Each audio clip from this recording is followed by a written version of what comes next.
Bases dropped on SDHAM for another week. John, hear you there. Hopefully, if you are here in our native footprint and studio space, you are staying as dry as possible, being careful on the roads, and just making sure that you can get from point A to point B to kick off your week. All right, so let's break down the week for you, let you know what's going on.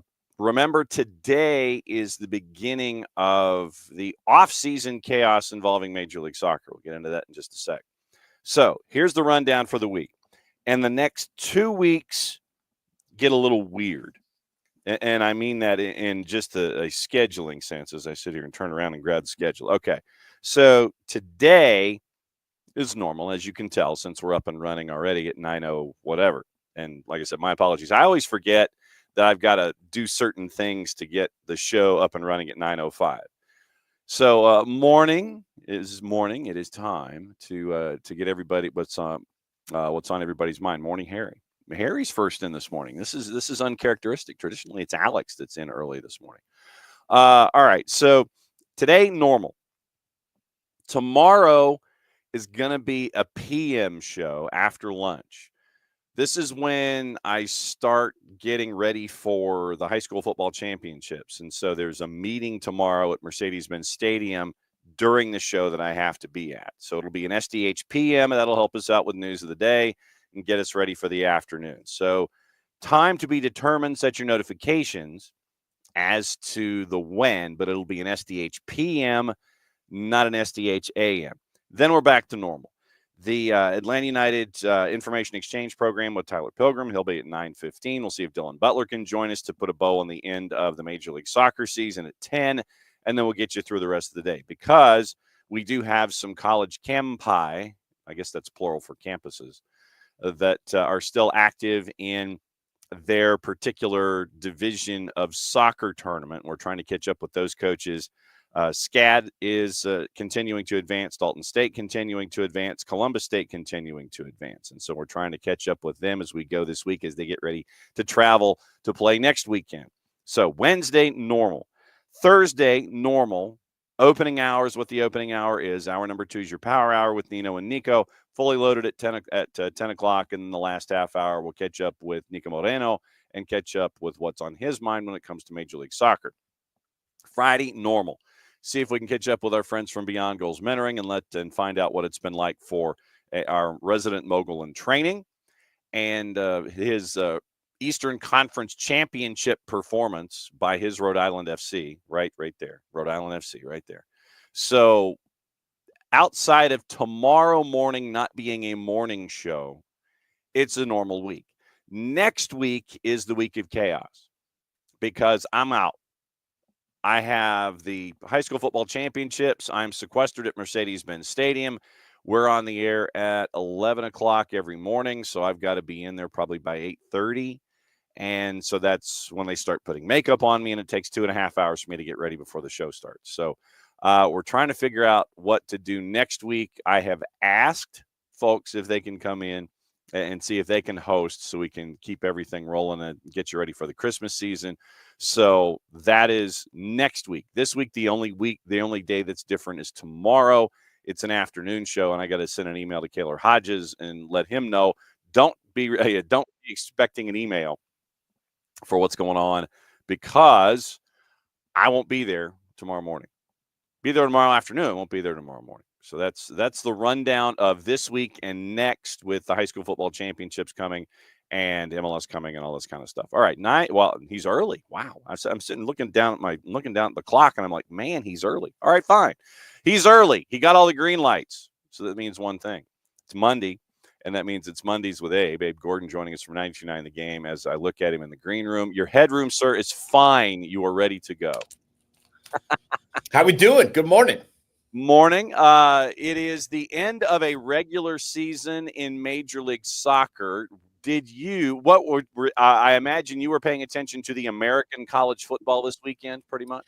I was watching MLS Cup as well. I have multiple TV set up, so there you go. There were some on football and some on football, but we were all covered. So now that I'll go ahead. This will be kind of an opening kickoffy kind of a thing. So the CFP, did they get it right? I think so. There's a couple of different things. There was no right or wrong. There was only preference, right? So let's start there. They went with a preference of not punishing conference title contestants. They didn't punish Texas via their seeding. They didn't punish Penn State via their seeding, and they in turn also didn't punish SMU by kicking them out. They also, and you can make whatever arguments you want to make. If you want to look at quality wins, then sure. But I also think you have to pay attention to the losses. In my argument would be SMU's 2 losses are both better than the losses from Alabama. And, I just don't feel bad for a team that went and got boat raced to a sub 500 squad in Oklahoma at the time. They became 500 with that win. I just don't feel bad about that. So every team that's on the outside looking in, no excuses, man. Like, you had your chance to play your way in and you didn't. If you're Ole Miss, you can't go on the road and lose to a Florida team that Texas beat by 30. If you're Miami, you blew a 21-0 lead against Syracuse. Like all of these teams have their bumps and bruises, and no one's perfect. And so I think it came down to a matter of preference. I think it also came down to a matter of precedent. And I don't think in year one you wanted to set the precedent that we are going to punish teams for losing their conference championship games. And look, if this was SMU's 3rd loss, it's a different discussion. Now we're on even footing. It's not. It was to a top 20 team. I think they got it right. But again, it's really not a right or wrong. It's a matter of preference. A lot of people are sitting here, well, if you lined up on the field, wouldn't you take Alabama to win? Yeah, I probably also took Alabama to beat Oklahoma, though. And they lost by 20 points and scored 3. I mean, so I just don't think you can do that sort of comparison as like sound reasoning. So I think it's fine. I didn't know if the committee would actually do it. But I think it was the right call. But again, it's not right or wrong, just preference. You want sound reasoning when it comes to college football and a college football playoff, sir? What is the matter with you? I just want people to be consistent. And that's what worries me with the committee is they just change their minds on what matters from week to week. And I would imagine in year one, as they've set this precedent of not penalizing teams that have lost in the conference title game, does that precedent remain next year or the year after as situations change? And they may change other aspects of this. I know there's a big complaint about the path that Oregon may have to take versus the path that Boise State or Georgia has to take. And the 1 seed gets punished and so they may change some things around, but at no point should SMU be at risk when Alabama doesn't even play a game. That's just my opinion. If one team's at risk, they both need to be at risk. So, yes, but but logic in college football and the CFP12, that is something that we will see if it continues as we go forward. I'm a master of the black helicopters, and I had firmly anticipated that the folks in Tuscaloosa would get in as the 12 because this is, after all, a television miniseries. And what are you trying to do to get ratings in a television miniseries? It is Who Shot JR. It is LA Law, where the Diana Muldow character, Rosalind Shays, falls down an elevator shaft during sweeps. It's a death here, a death there, whatever your favorite television show is, whatever your cliffhanger is. I was firmly anticipating that I would open up the door to my hangar with my black helicopters, and you would have Alabama in because they would make for better television as a 12 with a blue blood, either hate watching or just watching, than watching an SMU team that took a little while to get started, but then acquitted themselves very well in the ACC championship game. I don't necessarily disagree, but if that's the premise, then you should have had executives from ABC, CBS, and Fox on the committee. I do think that while there is partly some of that, they had to keep it somewhat fair onto the football field, or else why even why even take any of the teams? Well, why take Boise State? Why take anyone? Just go back to the idea of the Big Ten's top 5 and the SEC's top 5, and just those are your contestants. So I don't know. Yeah, well, considering the two networks, we're getting to the point to where you have the Fox conference and the 4-letter conference, and so that was where we are. All right, that's opening kickoff. I'll run the promo with all the sponsors after you're gone. So MLS Cup with LA Galaxy and Red Bulls. Early on, it legitimately looked like LAG was going to run Red Bulls out of the building. I mean, it was early, and it was 2 goals on the board, and you're sitting there going, man, this field is tilted, and I don't know if the wake-up call, I don't know if the alarm went off in the hotel for Red Bulls or what. But early on, it looked like LAG was just going to sit there and just smash Red Bulls. They did with 2 goals on the board early. Yeah, I mean, it was 2-0 15 minutes in, and they were both very, very odd goals, not in terms of the buildup, but the final touch. I'll be honest. Cornell needs to save that first goal. It snuck under. Now, it was a one-on-one with the keeper, but it was not well hit. The shot was not something that should have beat him. And so that kind of was an asterisk on its own. And then the second shot was off balance, cross-footed, and he was just frozen. There was nothing he could do on that one. But defense in the midfield was pathetic on that build-up for Red Bulls. And it goes from a turnover to an attack immediately in your own half, and it's 2-0. And then you got to a weird situation in the game where it was like, what are Galaxy doing? Are they just going to sit on this lead? Like we know the joke meme moniker of a 2-0 lead, the hard blah, blah. I mean, and I'm just sitting there watching it, and I'm like, are they done pushing? Like, what is going on here? Maybe you don't want to get so aggressive that you get countered. But it felt like Red Bulls got control of the game, and even down 2-0, it felt like not that they were like confident necessarily, but they weren't panicking at that time. And so they finally fight. I mean, I hate to just dump on the MLS Cup champions, but what is that defense in the box? I mean, you got to clear that ball. You don't. Red Bulls pounces. They kind of get a goal that maybe they didn't necessarily deserve, but that's the way the ball bounces in soccer for the best teams and the worst teams. And so it's 2-1. And you're desperate to get to halftime if you're the Galaxy, because the mindset needed to be flipped. I think they needed to get back into it. I think they got up 2-0. They're like, all right, we're going to ride this out, and here we go, MLS Cup champs. And they were put under pressure a little bit. And then the other disappointing thing for me was Red Bulls in the second half, specifically the back end of the second half. I just don't think they got desperate enough.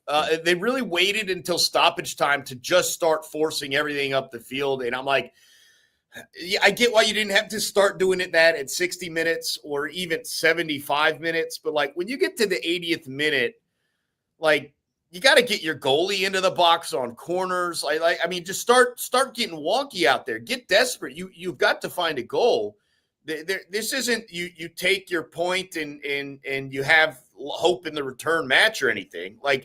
You got to extend this game. And so I just don't know why they waited until the last essentially 4 minutes of this game to really push everything they had. So very odd game. I mean, look, at the end of the day, the team we all believe is the better team out of these two ended up winning MLS Cup.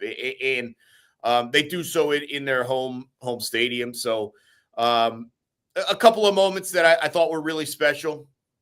After the second goal, they go and hold up the Pooch jersey, the Ricky Pooch jersey. Yep. Obviously, had to miss this game with the knee injury. I thought that was some really nice scenery.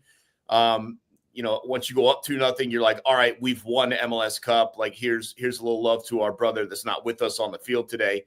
So I thought that was a really nice scene. And then college football comes into the world of the MLS at the very end. They're like, fans are rushing the field. The teams are out there. The game's not over yet. We're like, all right, what are we doing here? It ultimately didn't change anything, but a little bit of wonkiness at the end. It was an offsides call. They thought it was for final whistle. But look, I thought the best team in MLS, or at least the best team remaining, made their way. And for Red Bulls, I think they obviously handled their business in round one, right? They took out the Columbus Crew, but they didn't have to face Miami. They didn't have to face Cincinnati. And then for the LA Galaxy, they got the benefit of some of the other top teams in the Western Conference being knocked out early. So not the toughest path for either squad, but ultimately it did feel like Galaxy at what point in this season were we like Galaxy's one of the 2 or 3 best teams in the West? I mean, it was probably match day 5 or 6. We're like, yeah, they're a problem. So it was at least nice it would have felt a little fluky if it were Red Bulls. It doesn't feel like a fluke champion for the Galaxy. I guess this is where we open up the yearbook and start looking at, it's when we're in high school, you're with like a couple weeks left in the school year, you sit there and you get your yearbook, you look at your yearbook photos, you go wandering around, folks try to sign it, and like the end click looks at you like, okay, so you want me to sign this? Okay, I'll sign it. And then they come up with something that, thanks for being a great student, and the quarterback for the high school football team writes that in there, and he writes something snide that's a double entendre or something like that, where he's smashing you and you don't really realize it until like 20 years later. You look at the yearbook for Major League Soccer this year. What sticks out in your mind? I guess senior superlatives, when it comes to overrated, underrated, shocks, surprises, no surprises. What is in the Abe Gordon MLS yearbook for 2024? Well, I'm trying to think back through all the tournaments. I don't think anyone would have predicted, and correct me if I'm wrong, John, obviously they didn't win MLS Cup. Did Miami win anything this year? Supporter Shield and single season record holder, but did they win an actual cup? Did they win? I do not. Who won leagues? As I sit here and I'm trying to think who won leagues cup. I mean, just as you look that up, like that would be obviously the biggest surprise, is that this is the team that this league is hoping to be boosted by in the very short present here, while they have Messi, league MVP, single season supporter shield record holder, all that stuff. But when all is said and done, they didn't win anything. I mean, at least last year when Messi came in, they won one of those things. Something. U.S. Open Cup maybe last year, but Crew won Leagues Cup this year. Yeah, so I don't think they won anything. And so that would obviously be a little bit of surprising. I mean, we see teams in other countries, the treble or a double or whatever. Like, I don't know if there's a term for being the best team and winning nothing, but that's what Miami accomplished. The goose egg. I mean, I think that certainly was of interest, and then trying to get a feel for Apple TV now as it continues. They need some adjustments to keep or get eyes on the MLS. And I understand the money flow and the cash that came in at the time. They have to have better viewing windows. They have to find ways to get it not competing with college and pro. I mean, look, they're not the only sport that completely disappears when college and pro football come around. Right. Nobody watches the last season of Major League Baseball. People barely tune in for the playoffs or the World Series, certainly on the weekends, right? I mean, going against the NFL Monday night, Thursday night, Sunday night, going against college Saturday, like it just becomes invisible. And I'm not one of these people that's going to rally and cry for like Friday nights for high school football. And I know you might be in that group, but well, hang on now. Every once in a while, they did Friday night games. I think they need to do a lot more of that. I think when you get to before Monday night football comes around, maybe even swing in a Monday night game to finish out the weekend. I know it's supposed to be Apple TV. Find a way to simulcast these games on somewhere on television where people can watch. Just people are not going to Apple TV, even when it's a free pass for that game or that weekend. Like, people aren't going to check. It's a shame because it's a pretty damn good league to watch. Look, I'm not saying it's the Premiership, But it is a fun league with compelling storylines and really good players.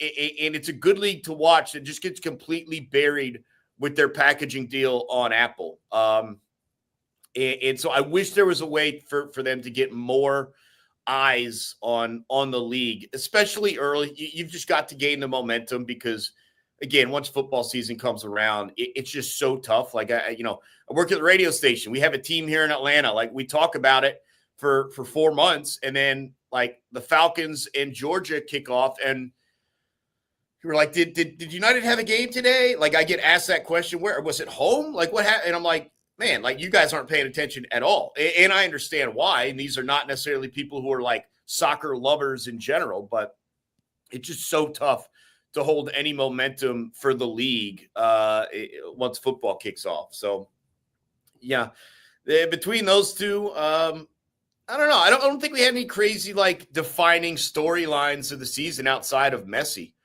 Let me ask you, because I know there were some people heated. Do you think Messi was league MVP?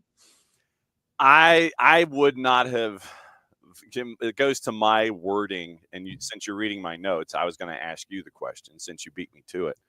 I view the wording of most valuable player as if this individual was not a part of the lineup, would they have been as successful? So here's the problem, though. And Messi is the best player in the league. I'm not countering or arguing that. His stats are wild in the team, but like, he went down with injury and they went like 8-0-1 or whatever the number. Like, they didn't miss a beat without him. I don't know how you quantify that. Like, the team wasn't great, but like, DC has 0 scoring threats without Benteke. Right. Cucho obviously is in this discussion as well. And it's just like, are we just back?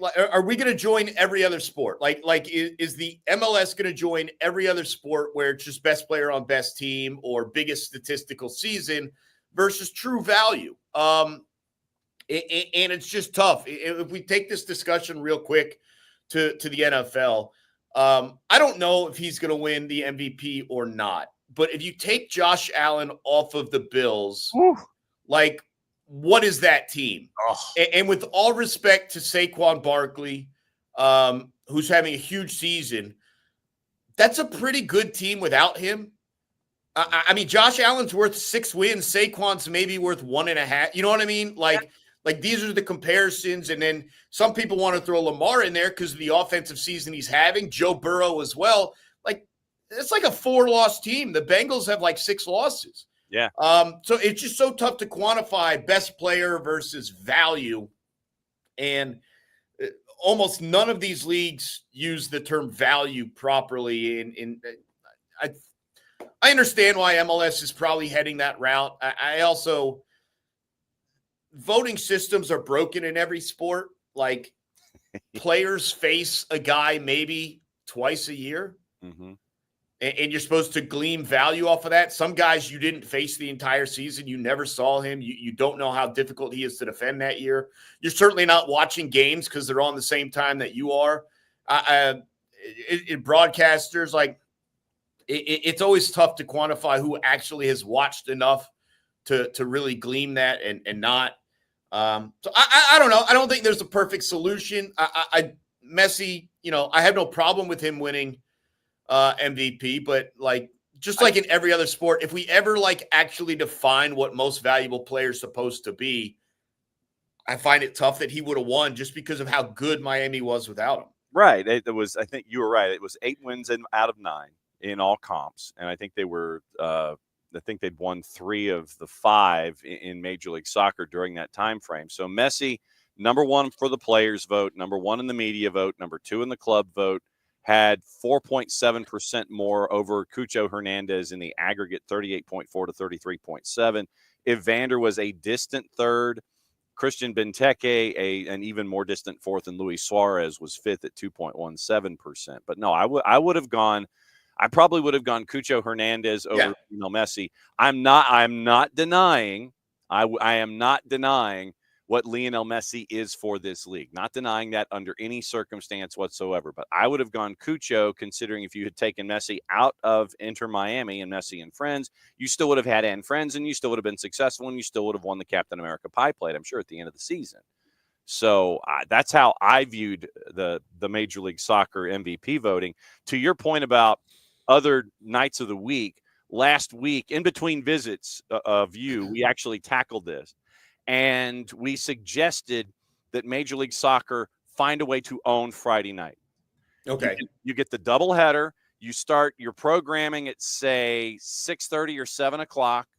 You get your East Coast kickoff. Then you have your bridge programming and your 10 o'clock kickoff, 10:10 or whatever it is under Apple. Then 10:10, you have your West Coast programming, and you own Friday night. You turn it into an event. But there's one problem. That doesn't happen if it's on Apple. Like you have to be partnered with TV. And I know Apple doesn't want to hear that. That's not why they signed the league. That's the reality of the situation. You're not going to gain viewers by claiming Friday night if it's still on Apple TV. People aren't going to go that far out of their way to watch soccer. They just aren't. So if you put it on FS1, say, or even Big Fox as your secondary carrier, who is already your secondary carrier in the league, would you then check off on this idea if it was on either FS1 or Big FOX in addition to Apple TV? Well, the other thing I would do is pair a West Coast MLS game that kicks off maybe later than normal, maybe 11 o'clock Eastern, with your Friday night Fox game of college football. Ooh. That's the other thing I would take a look at is once you are in college football and Fox is running that Friday night 8 o'clock or 7:30 kick. I think it's normally 8 o'clock kick. It's normally been a Big 12 or a Big 10 game, whatever. Put an MLS game after that and see what you can do to hold the audience. And I know you get weird with like, well, what if a game goes into overtime? And do you start the MLS game late? Do you just run it or whatever? Like, figure that out. Fine. But like, I would, if you're trying this Friday night thing and you can get it on TV somewhere, even when you do get into football season, partner it up. Fox is going to run an 8 o'clock football game, run an 11 or 11:15 soccer game right after. And that's what FS1 is for. So if you have overruns or you kick things off. So yeah. Here's what along your lines, here's what we're workshopping here. So your Eastern game on Friday Night Football, FUTBOL, starts off with an Apple runs their whole thing. They go from beginning to end. So FS1 then kicks off with the East Coast game at 7 or 7:30, whatever is in line with the all-night product. Then when that is over, or 8, then when that's over, hey, switch over to Big Fox and you get the Western Conference game, that way. So you get your Eastern doubleheader on one part of the Fox network, and then after your college football game on Friday night football continues in a different form and spelling with your Western Conference game on Big FOX late night.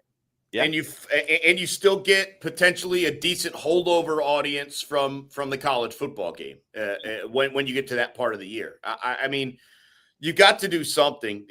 And again, there was always going to be this problem with the contract. I understand the cash flow, but the amount of eyes you were going to lose year over year, even with bringing Messi in, is a problem. You just got to find a way to get games on TV. And I don't know how much money that takes out of Apple's, pockets when you do that. But you're just not going to get that win, even on Friday nights or even on whatever night, a game of the week or a free Apple Pass for that game or that weekend. It's just not going to happen if it's only via the app. And it was a good idea and it's fine. But like, if you didn't understand that the casual soccer viewer is not going out of their way, I don't know what to tell you. I mean, I have Peacock now because I bought it during the Olympics. Yep. You know what I still don't do? Like, ever turn on Peacock to go out of my way and watch an EPL game. I watch Goal Rush. I'll watch whatever's on TV. It's on USA, or if it's on Telemundo, I'll put it on mute. Like, I just still just watch what's on TV unless I'm specifically, going to watch my team. I still don't go out of my way. Yeah. And so that's for the best soccer league in the world. Certainly people aren't going to be doing that for the MLS. Well, yeah. So you see what you've done. You've opened up another door in time for another topic at the end of your segment. So you see how this works. All right, what's going on with you at 92.9 The Game before we catch up next week? Yeah, we're headed towards the holidays here in a little bit, but just we're talking football, the American version. Some good in college and some bad in the pros, and so it should be a fun week on the midday show. I'm going to be hosting on Thursday and Friday on the midday show, so looking forward to that. Very nice. We'll catch up with you next week, my friend. Good to see you. You got it. Thanks, John. All right, that's Abe. And see, Abe opens up like 19 different windows and topics as the segment is ending. And it's like, I need to continue to talk to him about these things. Okay, so Abe opened up a window involving our discussion last week about rights holders and contracts and Major League Soccer and how do we fix what's going on. He brings up a valid point about viewership and trying to draw more eyes if we take the Friday night football product that we proposed last week. Bruce Buffer, Eastern Conference game, it's time, that, and have your doubleheader and make an evening of it at Apple TV. Do you just keep it on Apple and try to draw folks in with the subscription tease early in the season with Friday night football, or do you have that secondary carrier, your over-the-air carrier? Start your evening on FS1, say. Then when Friday night football, FOOTBALL, is over, have your late night game on Big Fox. Your Western Conference game goes on Big Fox with your college football game being the early part of your Big Fox programming on Friday. See, Abe opened this window, and we have to sit there and look at it. So that's opening kickoff. We'll make Abe's whole segment opening kickoff, brought to us by our friends at Kickoff Coffee and kickoffcoffeeco.com. There's your QR code for thanks for hanging out with us. You hit that QR code. That reminds me, since I'm out of frame, I have to hit my glance LED board to let everybody know what's going on with the scores. So that is the QR code for our friends at Kickoff Coffee and kickoffcoffeeco.com. You hit that QR code when you check and you go in. You use the code Soccer Down Here 15 when you check out, and you get 15% off your purchase. They, in turn, take 10% reinvested into youth games, youth initiatives. Very, very cool stuff from our friends at Kickoff Coffee and kickoffcoffeeco.com. Speaking of Grady Baby and Grady Baby Co., a collaboration that we have started here recently. You can get the sweatshirt. You can get the T-shirt. Soccer is just better in Atlanta. And when you pick up said gear, the part of the proceeds go and help out middle school soccer programs in the Atlanta public school system. So that is one of our collaborations this year, thanks to our friends at Grady Baby Co. Get it in red, get it in black, get the T-shirt, get the sweatshirt, get it all, and help out middle school soccer programs as we continue to try to do our part in growing the game here at the SDH Network. Also, remember our friends at Olive and York. Remember our friends at Olive and York, because you can get, and I'm still trying to figure out how to get the JPEG. And so it can block my face. So I'm going to just end up having to do it this way. So once again, link, return. There we go. So link, return. There you go. Go to Olive and York. You can get the first ever SDH Network and the first ever Soccer Down Here supporters kit. You go here. It's a black kit. Thanks to our friends at Kaiser Permanente. Thanks to Scott Flood and the Flood Project for helping design it. You can get it personalized on the back for another couple of bucks. You can either have the black jersey with the white lettering or a black jersey with kind of like a light blue lettering, whichever you prefer. Once again, go to our friends at Olive and York, and you can get the first ever SDH supporters kit, the SDH Network supporters kit once again, and that is a part of a collaboration to help out some folks that we have earmarked for 2025. You get it now, you get it shipped, and it ends up in your coffers. I think it takes 4 weeks, I think is what they said for preparation. So you go, you get it, you make it, you're done, you go, it's there. You get to wear it when you go out and be a part of all of the things that we are a part of, whether it's public appearances, whether it's Atlanta United matches, whether it's twos games, whether it's high school, whether it's college. You can wear it all around. Get one for you, get one for your friends. You're helping out you're helping out causes that we've earmarked for 2025, in addition to what we're doing with Grady Baby and Grady Baby Co.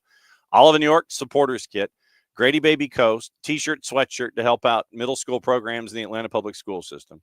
Then you can go to our website, soccerdownhere.net. You can get all the gear, all the SDH t-shirts, all the old NWO lettering, and all of our retro stuff. You can get that. Go to our website, click on the header, and it takes you through to our store. So you can get that as well.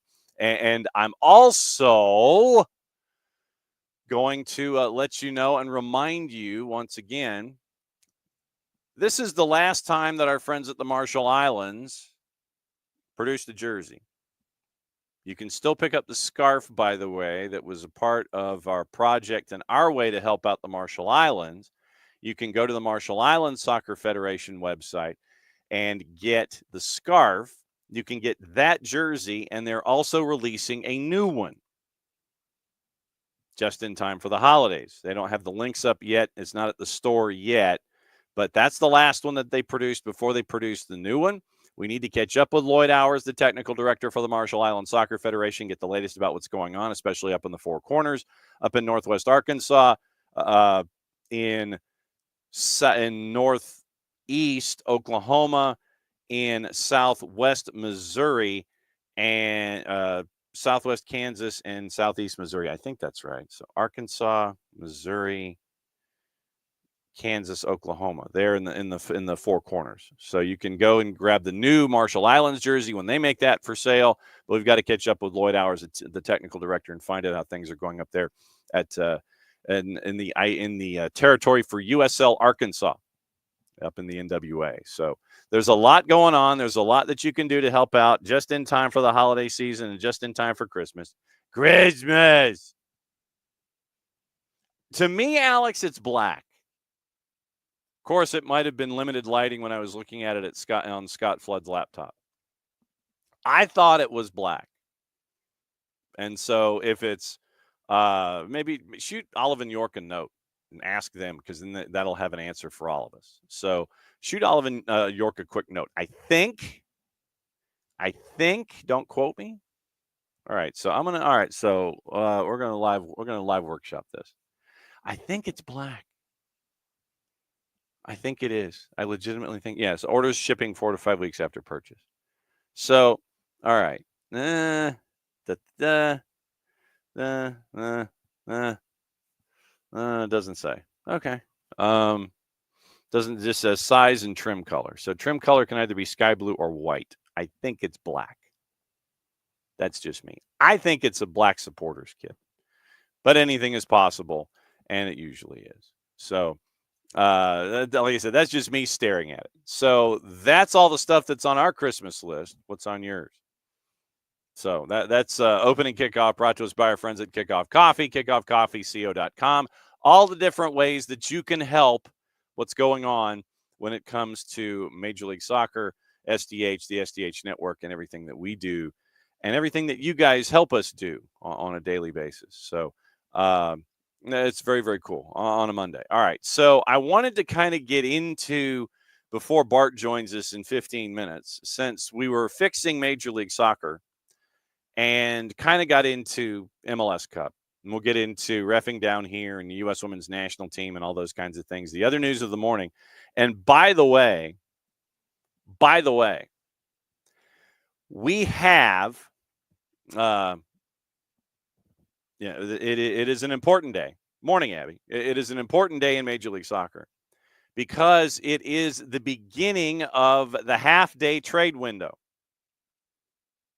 And so if anything is going on this morning, we will let you know, and we will keep you up to date on anything and everything going on in Major League Soccer, because from 45 minutes ago, it is the open of the half-day trade window. So from 9 until 1, if anything happens, we'll let you know.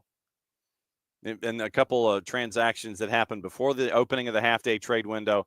Minnesota United signed Tani Oluwase to a contract extension, and the transfer of Santi Sosa to Racing Club is official from Atlanta United.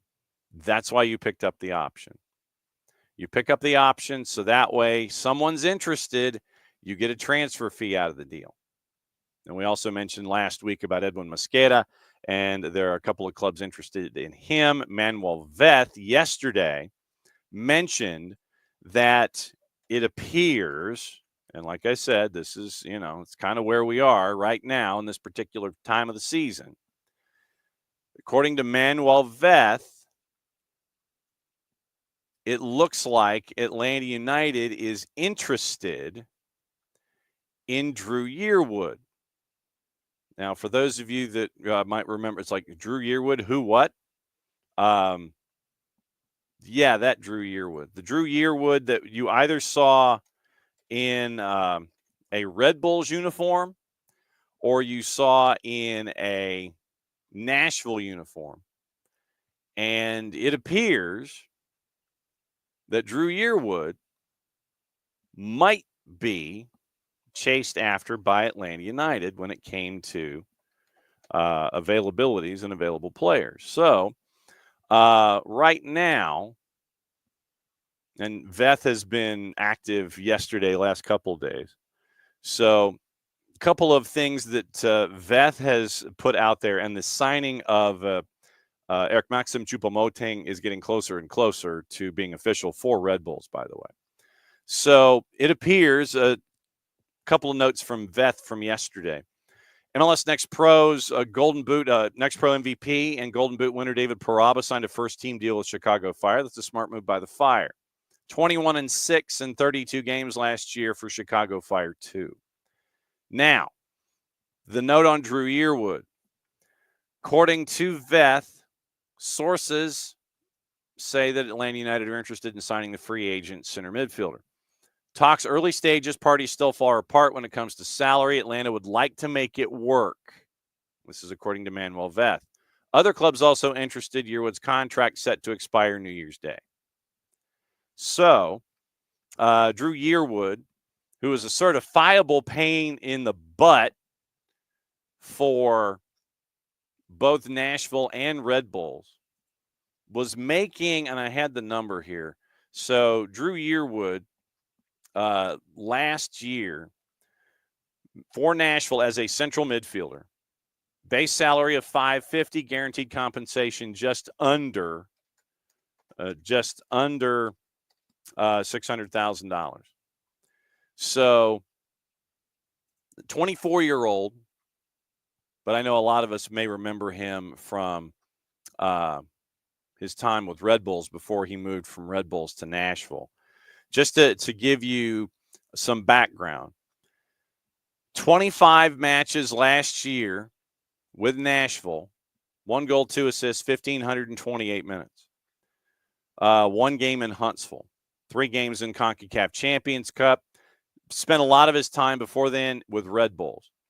Before he came over, he was with Southend United and had a cup of coffee with Brentford in the championship in the 1920 season before they were promoted to the Premier League. After that, 12 games in Major League Soccer with Red Bulls in 20, had 1 match in the playoffs. Then played for Red Bulls 2 in the championship in 21. Started getting a lot of productivity and a lot of minutes starting with the 21 season. 29 matches played for Red Bulls in 21, a goal and an assist in 1,700 minutes. 1 match in the playoffs, 3 in the Open Cup. 22, played 25 matches for Red Bulls, 2 goals and an assist in 1,550 minutes. Played in 23, he played 3 matches for Red Bulls 2, played 2 in the Open Cup, played 4 in Leagues Cup, played 20 matches for Red Bulls in the 23 season, and then moved over to Nashville where he played 25 matches last year with a goal and 2 assists. Most of his time is spent in the central midfield. 102 of his career matches have been in the central midfield, 3 goals, 11 assists along the way. So steady presence in the midfield, 24 years old, central midfielder out of Harlow, England. Like I said, that's Manuel Veth, and that's just a name that Veth floated out there yesterday. So Atlanta, according to Veth, interested in signing Drew Yearwood. Also, Raphael Spiegel, very close to signing with the Oakland Roots. Details being negotiated. Both parties want to make it work. He's a keeper. Last played for Lausanne Sport in Switzerland. So keep an eye out on the Drew Yearwood idea. Abby says he was a PETA as a Red Bull. Emilio wants to know if he can play in an upbeat system. Million Bauer play. He might be more of a stay-at-home central midfielder, or so we'll see. But the systems that he has been in, obviously with Red Bulls, there you're used to pressing and pushing forward, and in Nashville under Gary Smith, you're used to being very physical and really making sure that you don't have room to breathe. And this is to Abby's point about him being a PETA as a Red Bull. And I don't mean that as something that you put Greek food in, and neither does Abby. Abby remembers him as a PETA. I'll have to remember that acronym, by the way. That's pretty good. So, pain in the you-know-what. Pain in the ass. Let's go ahead and say it. He was a PETA. He's a pain in the ass. So, yes, he was a pain in the ass as a Red Bull. Got a lot of minutes with Red Bulls, and then he moved over to Nashville, and that's where he was. So, all right. Time to say hi to everybody. Once again, we got Bart joining us in about 8 minutes to kind of go through everything that's on his mind and go through. There's one play. Here's what I want to break through with Bart this morning. Normally, we do our Reffing Down Here segment. There's one moment that I wanted to go over specifically with Bart involving Reffing Down Here. Yes, we'll go over all the other red cards and things like that, and all the non-calls. Last night, I don't know if you saw it in Liga MX, but over the weekend, they were getting close to determining the Apertura finalists for the 24 season. Monterrey beat the brakes off of Atlético San Luis and Johnny Vial and Jürgen Damm.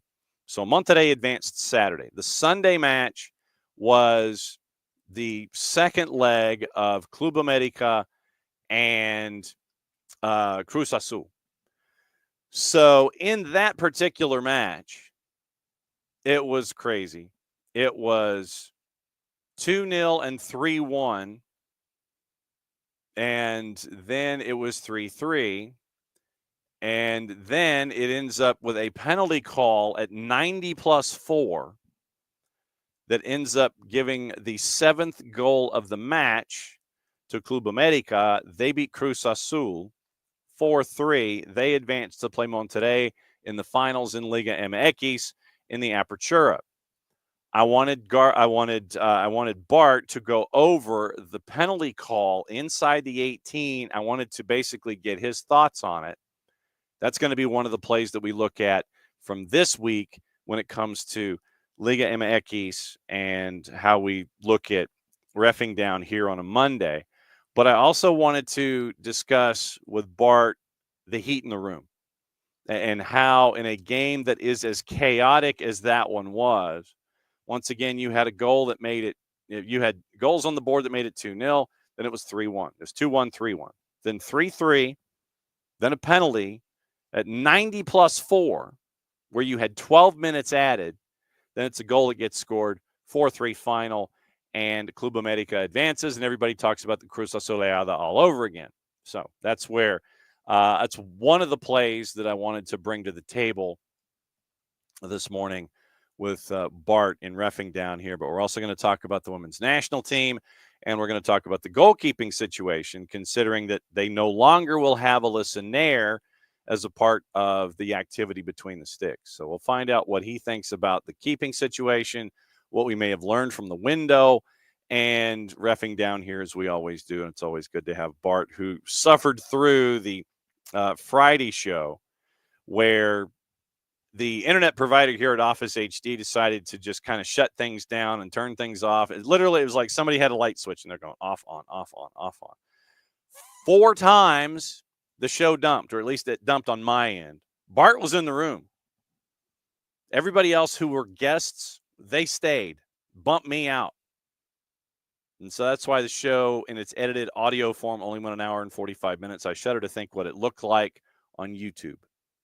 So we'll see. Morning, Abel. Abel's like no league MVP for Messi. Morning, Harry. Morning, Alex. And in our college football discussion, Pars is the Alabama of now, is not the Alabama of Saban. That is true. And Will, SMU shouldn't be punished by losing an extra game. No, they shouldn't. They shouldn't. But I have always viewed, once again, through the prism of it being a television show. First and foremost, you want Who Shot JR. You don't want Jenny Lee Harrison. No offense to Jenny Lee Harrison, but you don't want Chrissy Snow's sister, and you don't want Priscilla Barnes and Three's Company. You don't want. You might want the Mr. Furley taking over for the Ropers, but you don't want. You don't want like Priscilla Barnes and Jenny Lee Harrison coming in for Suzanne Summers. You want Rosalind Chase falling down the elevator shaft. You want Who Shot JR. You want Goodbye, Farewell, and Amen. You want Hawkeye's nervous breakdown on the air. What other ever cliffhangers that are out there for you? That's why I thought it legitimately was going to be an Alabama over an SMU, even as SMU acquitted themselves very, very well.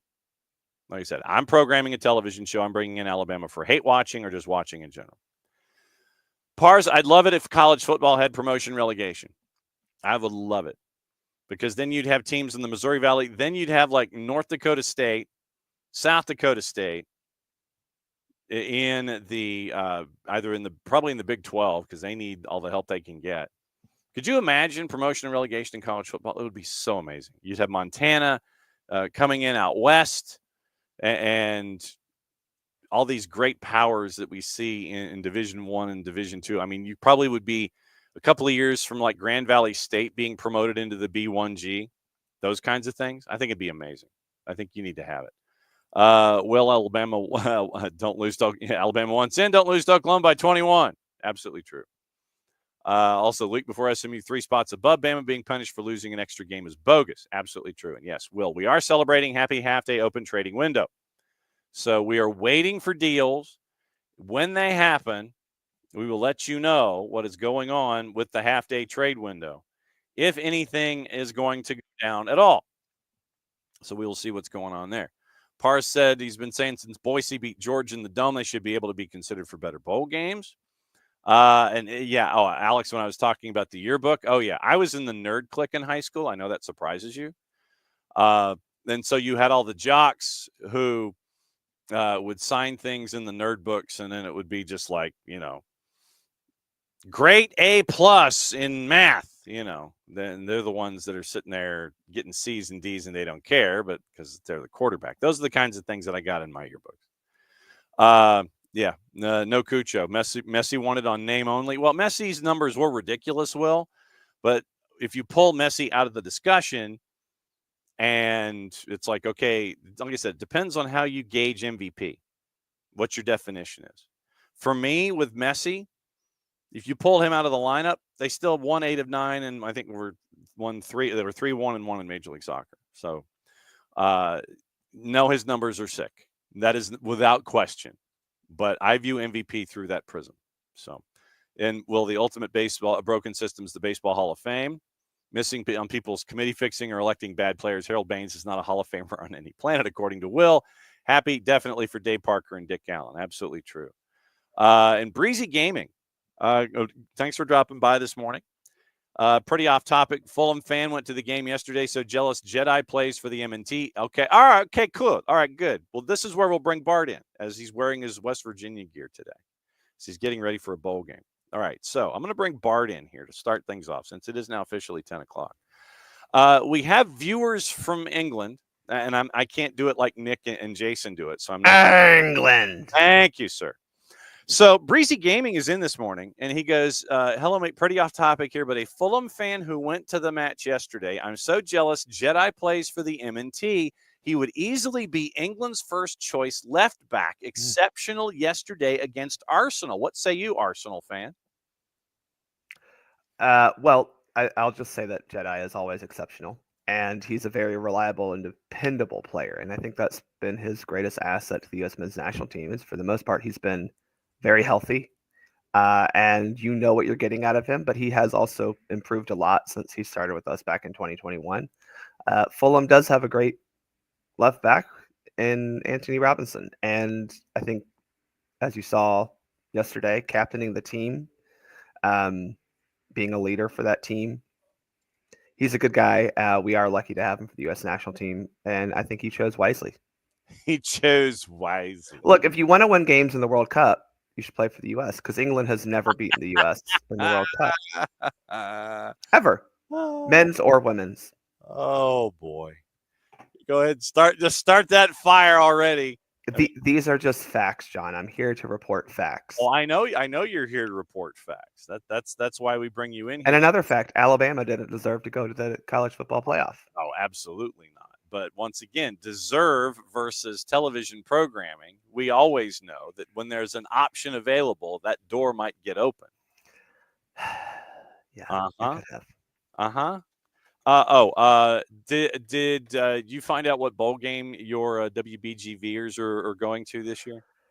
Yeah, John, you ready for this? Sure. The Mountaineers Mm-hmm. are finishing up the season in a soccer stadium. Okay. In the Frisco Bowl. Okay. The Scooters Coffee Frisco Bowl. Scooters Coffee Frisco. Okay. Yeah. Memphis, right? Yes, against Memphis. Memphis and West Virginia at Frisco. Future Big 12 team? Probably not, but hey. Yeah, well, you guys, there's always auditions. I mean, that's to me. There's always places to audition in these kinds of things. I wanted to go over a couple of things with you this morning in the Reffing Down Here purview, but since we're talking national team stuff, we'll go ahead and go there. Okay. The part that I wanted to discuss with you, and I'm going to steer folks over to episode CV of the Soccer for US POD. I think that's 105. Yes, it's 105. Pinned on my Twitter account. You can go to Soccer for Us Pod on both Twitter and Blue Sky and find the link. There you go. So you are a part of the folks that are drifting over to Blue Sky, like a lot of us, right? Yes. The women's national team, after these matches overseas that happened in, relative obscurity. I mean, they were broadcast on television, but it's like, oh, and Alyssa Nair announced that she's done with international. It's like, but that seems to fit. It's just like doesn't want to make a big deal about it. Doesn't want it to be about her. It's like, oh yeah, oh by the way, I'm done. Yeah, I think that was kind of funny that she gets into camp and then is like, yeah, by the way, this is my last international camp. I'm done after this. That seems very Alyssa Nair. Like you said, she doesn't want the fuss. I am 99.7% positive she'll get some sort of send-off recognition next year. I was actually expecting her to retire next year, period, and probably get a send-off match in Chicago, but we'll see where she ends up getting one. I think, Alyssa Nair has been the unsung hero for this team for so long. And in fact, I hate the fact that her most legendary performance was the 2023 World Cup. And that's the one that, her teammates couldn't get the job done for her. She even saved the final penalty kick despite what VAR said. And she was the number one for 2 World Cups. She got 1 win. She obviously was the backup in 2015. She now has a gold medal, which is a pretty, nice thing to add to that. So for Alyssa Nair to step aside, while John may feel sad for a lot of people, and I get that. She was obviously an integral part to this team for, more than almost a decade. It is good that she is stepping away before forcing the hand of Emma Hayes to make a difficult decision, because John, as you and I both know, she is on the wrong side of 30. Mm-hmm. And while goalkeepers can play long, we struggled with the Brad Guzan commentary recently because he was up and down. He had a great end of the season, but he's been up and down throughout a lot of his past 2 years even. So to not force a coach to say, hey, you're no longer the number one while she's still on the team is pretty respectful. I also think, again, that it's nice to see a player step aside while still acknowledging they can have a club career after the national team. I'm hoping we see more women's national team players do that. But Alyssa was vastly important to this team. And now, John, we get a goalkeeper battle. Uh-huh. So then who is, and like I said, this is very Jim Brownish or very, very Sanders-ish from Alyssa Nair to go out where you are internationally. And it's like, nope, I'm good. I'm out. And still had 2 fantastic games over the window. Yeah. And so, you're just going to go back and be a Chicago Star. So for me, it's going to be interesting. Who, by the way, is going to be able to compete with moments like this. This could end it. Jessie Fleming, the Canada captain, taking on the responsibility of leading this new era in the women's national side. With the game at her feet, save for a third time by Nair! She saved 3, she converted 1. Alyssa Nair has almost single-handedly sent the United States into the Women's Gold Cup final. So you've got moments like that. Who can do that? And then who can, by the way, precede that moment, once again, thanks to our friends at CBS and CONCACAF, with a moment like this. And now she takes third. Still can't believe her tipping onto the post in the World Cup knocked them out. A chance for redemption. Nair into the bottom corner. This is the Alyssa Nair game. Oh my goodness. Saves 2, steps up. Last second opens up their hips, slots it into the far corner. What a penalty kick that is. Yeah, so Chris Whittingham and Lori Lindsay in the Gold Cup. Yeah. Watching probably one of the most certifiable badass performances. Yes. And that was only 9 months ago. I know. That was and she did it again, remember, in She Believes Cup. It cannot be understated how amazing her mentality is. And I think that's what I want people to take from her is that is a way that you can go about being a star in the national team. You can show up, do your job, and be a badass. So then who, Bart, gets to be the next badass between the sticks, legitimately? Well, that's a good question because I don't know who that person is right now. And I don't think we have a clear picture on who the number 1 is now. If you were to have asked me before October, I probably would have said Casey Murphy. She was the heir apparent. She got a lot of time in goal under Vlatko, which is something we didn't see a lot of. Alyssa Nair didn't really start for the national team until she started for the national team. So Casey Murphy has had a lot of big game and a lot of international minutes, but I think it's very fair to say she has not grabbed that starting job the way that we expected her to. You saw someone called into camp this time around. She didn't get playing time, but Valentellis Joyce is one who is starting for Manchester United, the best goalkeeper in the WSL right now. You also have Jane Campbell, who didn't feature in the fall friendlies because of an injury, but she's been around the national team for a long time. She's obviously the pride of Marietta, so we hope she can. Another Marietta girl, hoping she can stay on with the national team. You have some older ones like Kingsbury, but it is an open battle in 2025, and you have 2 years, Emma Hayes does, to figure it out. And luckily in 2025, you don't have any real major tournaments. You can use She Believes Cup with all 3 of those friendlies to maybe try out 3 goalkeepers, or at least rotate to see who gets the best looks in game. And you have a whole league of NWSL goalkeepers who I think a lot of them have proven they could be that player if given the opportunity. And that's, and it was in the broadcast from Luke Wildman and Julie Foudy last time out, where this was part of their running commentary, and Julie Foudy mentions, yes, she has 2.5 years to figure it out. She kind of has 2.5, but she really doesn't, because you've got to be ready by that event to, have everything locked into place. Correct. If you looked at your paperwork, you looked at your paperwork, you looked at your research, you looked at your yearbook and all of your thought pattern here, what does your gut tell you about who would be number one, all things being equal? What would you, if you were stacking a roster, if there was the Bart Keeler Soccer for US POD Invitational that included the U.S. women's national team, and it was, I'm not going to say like over Christmas holiday or anything, but let's just say, Valentine's Day. It's the Valentine's Day extravaganza for the Soccer for US POD Cup, and the USWNT is a part of it. Who would you stack your roster with when it comes to being between the sticks?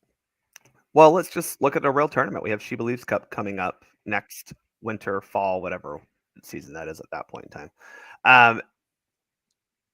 Yeah, I guess it's winter. I would have Casey Murphy as my number one. I would have Jane Campbell as the 2, and I would have Fallon Tellis-Joyce as the 3.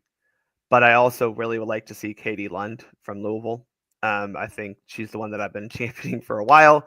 I do think she needs to be on a better soccer team. But I think Katie could be a very interesting choice. She's very tall, like Casey Murphy, and very, very good shot stopper. I don't really think there's anyone else. And again, like Mandy Hout's a good shout of a player who could get an opportunity.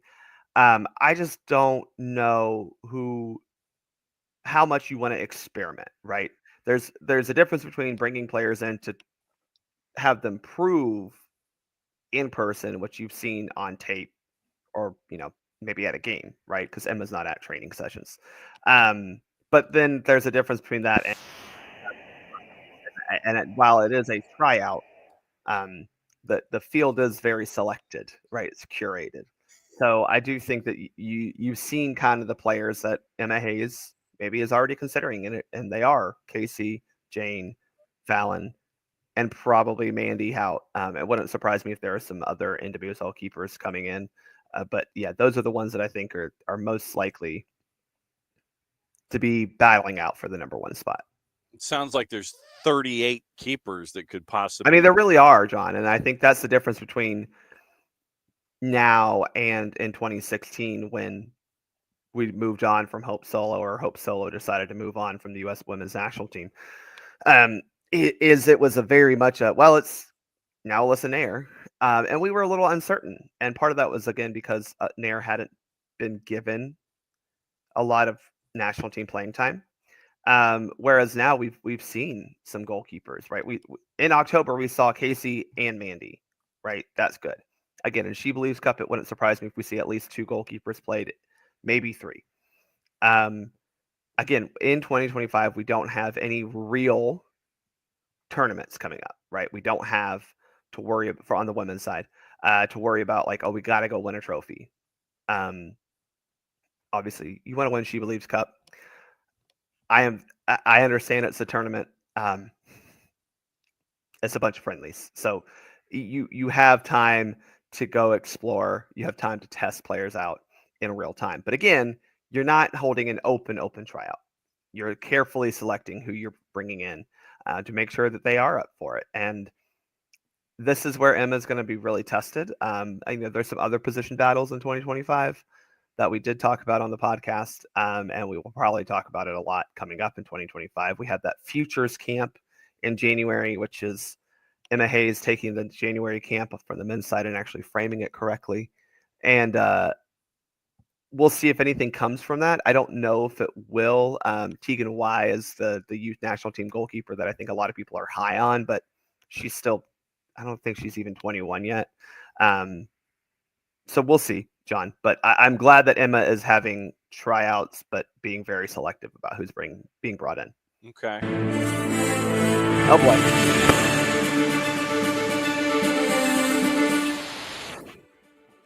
Kind of, sorta, involving Soccer for USPOD. Christian Pulisic, a torn muscle in his right calf AC Milan said on Monday following an MRI, could be out until January. Pulisic injured during the first half of Milan's loss at Atalanta on Friday.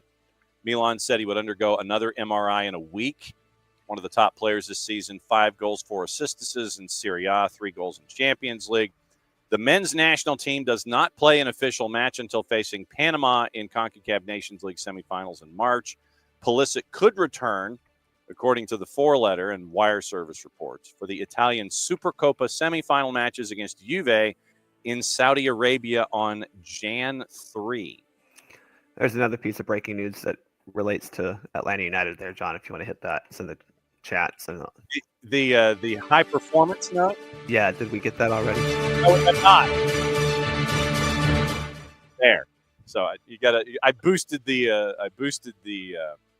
note briefly. So there is a new individual in the elevation of the sports science department. David Tenney is now in as director of high performance for Atlanta United. MLS, NBA, NCAA sports performance vet David Tenney as, quote, their director of high performance, end quote. 20 years of sports science expertise, most recently 4 years with Austin. Before that, 3 years with the Orlando Magic, 8 years with Seattle. There's your tie. And a couple of years with Sporting Kansas City, replacing head of sports science Ryan Alexander.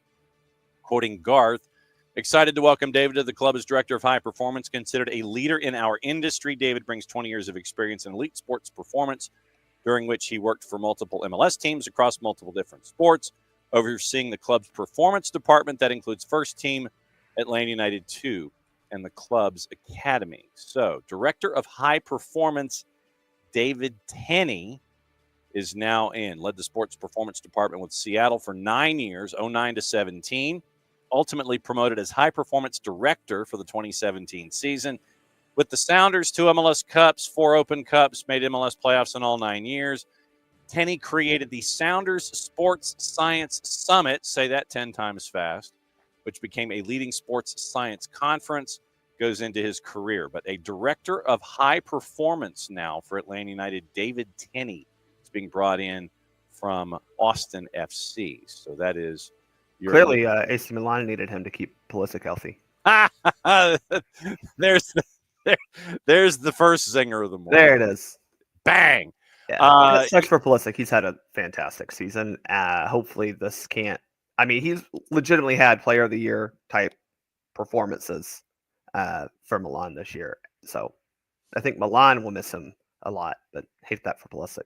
Yes. So he's been on a heater, as they say in the casino, and he is going to be on the shelf for a little bit. Obviously, going to be monitored by anyone and everyone that is attached to the men's national team program. Okay, it's that time for reffing down here, and there was the one play that I wanted you to look at specifically before we go into the activity in the Premier League, and Tom wanted to go back to an Evertonian call from the midweek as well. So that was actually requested that we look at the Evertonian call from the midweek. But the penalty call at 3-3 for Cruz Azul and Club America last night, you have a penalty call in the box at 90+4.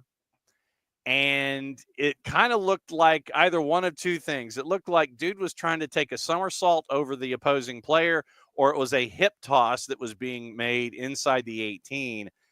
But in either case, you don't want to give the man in the middle something that he's got to think about at 90+4 in a tie game that's going to decide a semifinal that's going to get the winning club to a final. Correct. That's going to be the problem here for this particular moment is when you're making any sort of challenge in the box,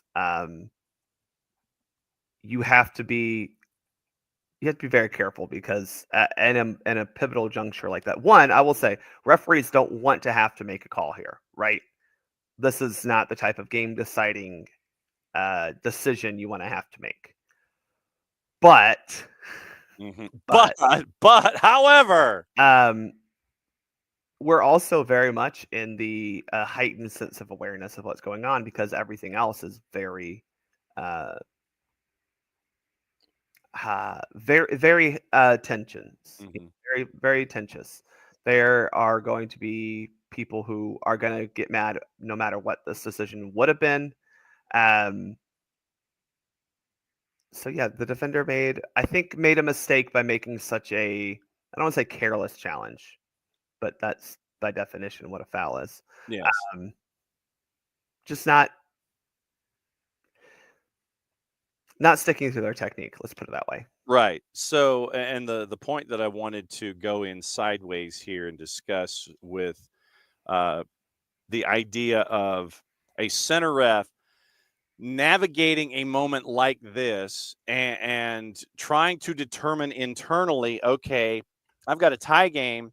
It's 90+4. Do I let it go, or do I, at 90+4 in a 3-3 game that decides a semifinal in a second leg to determine who's going to play for the Apertura Championship? Right.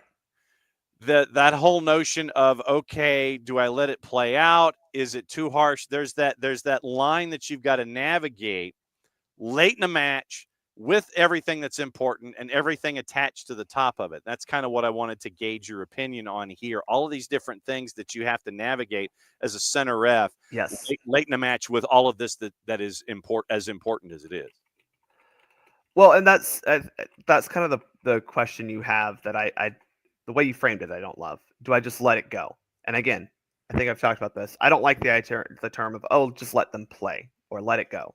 Let it, that to me indicates that you're too scared to make a call. Right. And in this type of moment, you have to have the testicular fortitude. There you go. You have to have that courage to know that you can and should make a call, right? Because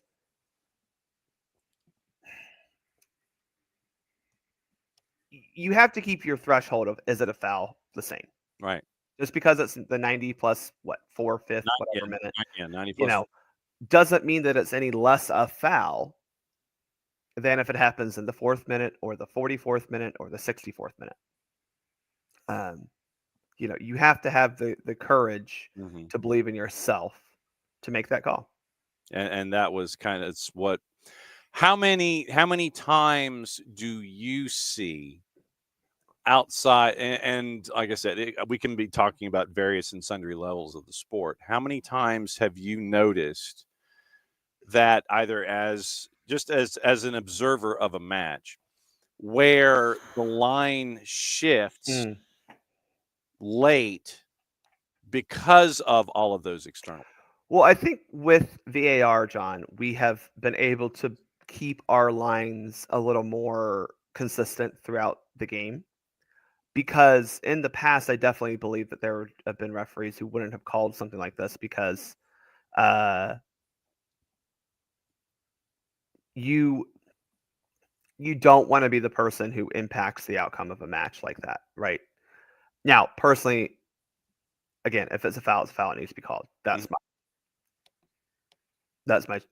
my personal view on things. I don't think that the stage of the match is that shouldn't bear much on that.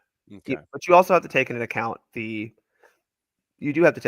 temperature of the match, the stakes in the match. But again, if it's a foul, it's a foul and it should be called. That's just where it is. But I think now with VAR, John, a lot of referees feel confident in making calls because it can be reviewed and you can overturn it. But on the flip side, if you were to say, no, I don't think that was a penalty kick, and then you have the opportunity to take a second look at it through VAR, that could also help you again then make that call. And I think that's just where the benefit of VAR is being able to actually corroborate, get second opinions. Maybe it's your own second opinion, but you're still getting a second look at things. I still would prefer the referee make this call if they feel it's a foul. Don't get wrapped up in the time, the stakes, all that. But that's got to be a difficult thing, though. It is. It absolutely is, John. It absolutely is. And especially in a country like Mexico, where they are not particularly friendly to referees. And they throw things on a good day, but That's my slide at Mexico for the. That's your second zing. But yeah, I mean, it is scary to make that call because, of course, you're going to make a call like that, right? And what's going to happen immediately after? Every player on that team, plus the bench, plus the coaches, plus their brother-in-law, plus their sister's brother-in-law, are all coming in to tell you how wrong you are, right? Mm-hmm. And, while they're not supposed to be talking to the referees like that, they will. And that can be, that type of stuff is scary. Again, the last thing you want to do is wrongly impact the outcome of a game. But, we always say, oh, well, we want to let the players decide, right? That's what all the commentators will say. We want the players to decide. Making a foul is a decision. I'm sorry, you don't just foul someone without action and decision. So them committing that action that resulted in the foul is the players deciding the game. Absolutely true. We've got to bookmark the Fifth Pro World 11 on the men's side. That has been announced this morning as of about 20 minutes ago. Yeah. Real surprises across the board, except Messi. for me. Actually, Messi is not in the FIFA Pro World 11. But he is the MLS MVP, John. That is true. He is absolutely an MLS MVP. Wow. Mbappe, Haaland, Vinicius Jr., midfield, De Bruyne, Rodri, Kroos, Bellingham, back three, Carvajal, Rudiger, Van Dijk, and Ederson in net. That is the men's team FIFA Pro World 11. Okay. I don't have a hot take about that, John. Sounds right. chosen by 21,266 players, the World 11. So that was the best in the world, our PFA members. So that came out. Everybody wants to know, hey, what's your take on the world? It's like, yeah, okay, looks good. It's like, okay, cool. You had 21,000 vote, no real surprise. So yeah, they broke that out this morning starting at 10 o'clock. And apparently Lucy Bronze has now matched Wendy Renard's record of 7 appearances in the FIFA Pro Women's 11. Good for her. I mean, we talked about her last week. She's a class player and continues to prove why. Okay, FIFA Pro World 11 on the women's side. Looks like it is a 3-3-3-1. Barbara Bonda up top. Behind Caicedo, Marta, and James. Behind Bonmati, Walsh, and Putellas, as anglicized. Lucy Bronze, Greenwood, and Carmona. And in net, it is Mary Earps. So that is your FIFA Pro Women's World 11. Yeah. Okay. that seemed to be rather resignated. Let me. Mary Earps, Lucy Bronze. So it's Marta, Lauren James, Linda Caicedo, Barbara Bonda. So basically 4 forwards. Yeah, Lauren James is really only good at stomping on people. So I just don't understand the love with Lauren James. But that's also me being an Arsenal hater. Yes, midfield Chelsea hater as an Arsenal fan.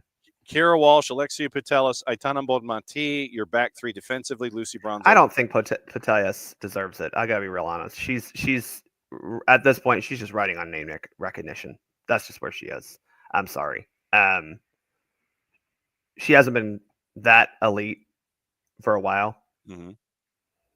And I would like to say that, again, we have NWSL bias because you're telling me not a triple espresso, the group that won a gold medal. No Naomi Girma. Mm-hmm. But hey, they play in Europe, so that means they must be the best player who's ever existed, right? Wait, so what country are they playing now? Well, so we have the Caicedos in Spain. Oh no! I was going for the effect. I was going for the Well, a couple of them playing England, but most of them are just playing Europe. Yes, and, see now you got to differentiate from now going forward. Yeah, you got to do Europe. Yes, see. Back three: Lucy Bronze, Olga Carmona, Alex Greenwood, Mary Earps in net. So you have your one complaint is Alexia Patel. Okay, you got a lot of English players who ain't won diddly squat since 2022, but okay, fine. 5 of the 11 are English. Yeah, that's not shocking because now I will say the WSL. Okay, John, power rankings of women's sport of soccer leagues is you still have NWSL at number 1, despite what anyone else wants to say. Y'all come over here and try to win in this league. It ain't that easy, and your body is going to be hurting afterwards. That's number 1. English Women's Super League, number 2. Right? You have the most actual talent, top to bottom in that league compared to other leagues. Right?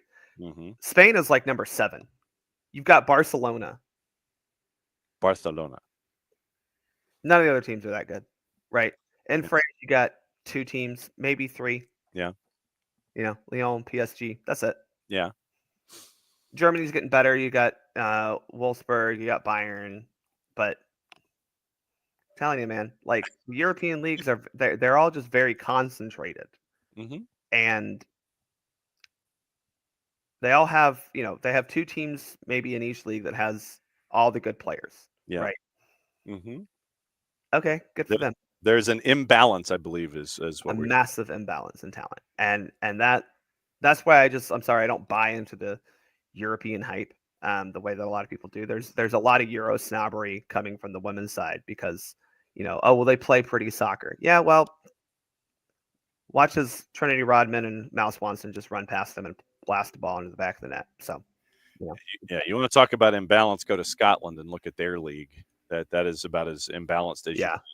VAR reviews for reffing down here this week. I know that Tom wanted to go over an incident in the midweek at Everton. So one of the incidents I wanted to discuss has to do with elbow up, and it's the Kulishevsky elbow on Romeo Lavia. Tottenham and Chelsea, the 7-goal craziness that was there. Lavia knocked to the ground, first half stoppage. Kulishevsky elbow up. Anthony Taylor gave the free kick, took no disciplinary action.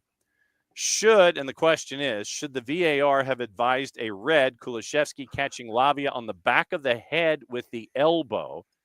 No red was given. I think just because something looks bad doesn't mean it's done with excessive force, right? Again, our standards: careless, reckless, excessive force, right? So you give a red card for either serious foul play or violent conduct. And the question is, did that meet either one? It looks bad. It's a foul for sure. It could have been a yellow card. I think that's probably a safe bit of discipline there to say that was a very reckless thing you just did with your elbow. But to me, is it a normal challenge in the scheme of the game? That can be considered reckless, where yes, you might be going up with your elbow low high, but most of the time something like that, when you're in the grand scheme of actually playing soccer, is not going to be given a red card like that, right? It looks bad, I know, but there's a lot of things that look bad that are just unfortunately still part of soccer. Question says it could have been violent conduct for the use of the elbow, serious foul play for challenging for the ball in a way which endangered the safety of possible. I mean, and so in the arm that had elbow up, obviously that you're looking, Kulishevsky had a closed fist. I mean that traditionally, when you're challenging for someone you're trying to clear out, it's not going to be with an open hand. So that's kind of a natural. That's almost a red herring for me with a closed hand in a situation like. Because tradition, it's like when I'm running closed-handed, even if my elbow's at 90 degrees, I'm not running, like I'm trying to be a windmill or something like that. So yeah, again, I think this is one of those where it didn't look, and you cannot judge this necessarily, but this is the benefit of VAR, is it didn't even look premeditated. You know what I'm saying? Yeah. It just looked like 2 people challenging for the ball. One's elbow got higher than the other. I personally think the yellow card could have been a very appropriate course of action here, but I do not think that. John, we always talk about we don't want VAR to re-referee. No. Right, and I don't think there's any reason for VAR to intervene for something like this. Okay, so then let's go to the Caicedo-Sarr incident. Oh. Yeah, so Sarr and Caicedo challenge in the 33. Anthony Taylor gives a free kick to Spurs. No disciplinary action taken. Also checked for a possible red for serious foul play. No red was given, as Caicedo is past the point of the ball, and Sarr is caught on the shin by Caicedo as he has gone past, and once again, it gets into context about the same level of force to go to a review. Yeah. I do think this one probably looks a little worse than the elbow. Mm-hmm. I think this is one that maybe possibly could have been a red card. Sure. But I kind of understand with the reasoning of this was at the very end of his follow through. It was very obvious that the attempt was still to play the ball, right? Again, is this serious foul play or violent conduct? That's the level we have to kind of that is the level we're trying to hold it to. And I don't think this necessarily is serious foul play, but I can see why. I can definitely see why this could have been given a red card. But again, is it serious foul play? That's the question. Yes. And that's what we're staring at here. Okay, so while I'm going back into the archive to go over and find the Everton moment question from David, who was in Raleigh this past weekend. Daughter went to Wake and Stanford. Who do you like in the Wake, North Carolina final? Well, I work with a woman who played at Wake, so I'm going to support her. UNC has enough titles; they don't need another one. Even with an interim coach taking and for as someone who did go to college in North Carolina, yes, ABC. Yes, anybody but. But I do think Carolina will win it. But ABC. Yeah, I see you working here. Like I said, I love how computers. You sit there and it's like, look, I'm trying to find the moment with this Everton call. And Tom, if you've got it ahead of us, then we can get into Wake. Yeah, so Wake would be nice to see the W. So, crap, I can't find it like in a timely. If it's the offside, I think we talked about it already, and I think we did. Offside. Yeah. He was offside. Like he committed. Again, I think we talked. It may not have been a foul, but it's offside. Okay, so there we go. I think if that's the one we're talking about, that we've covered that, right? Yeah, okay. I mean, I think we did when you came on. He sets a full-on OPI pick, Yeah. I think we did talk about it. If memory serves, I think we did talk about it when you came on late last week. So Tom, go back, but yeah, that's the short version. It was an OPI pick. All right. So what else is going on in the Soccer for US POD planet that folks need to know about other than going back and listening to episode 105? Yeah, go listen to that. Determining when we're recording this week because I have 3 soccer games to play this week, plus a weekend full of refereeing coming up. Yeah. Okay. So we'll see. We're going to try to record something before Christmas to kind of wrap up 2024, and then we'll lead the year with, as we did last year, our resolutions for the U.S. soccer program and teams. Yes, so absolutely. That's what's coming up. Yes. All right. Well, be good, my friend. It's great to see you. Like I said, since I've got championships next week, I don't know what next week's grid is going to look like. So I'm trying to get substitute hosts to come in and make it and see what's going on. So we'll see who's going to be hosting. Don't you have an intern who could do that? Well, not an intern anymore. Yeah, full on. We got a full on sicko. Yeah. So yeah, to add to the full on sickos. And what's Jason doing anymore? The season's done. He doesn't have a job. We will discuss, my friend. I'm kidding.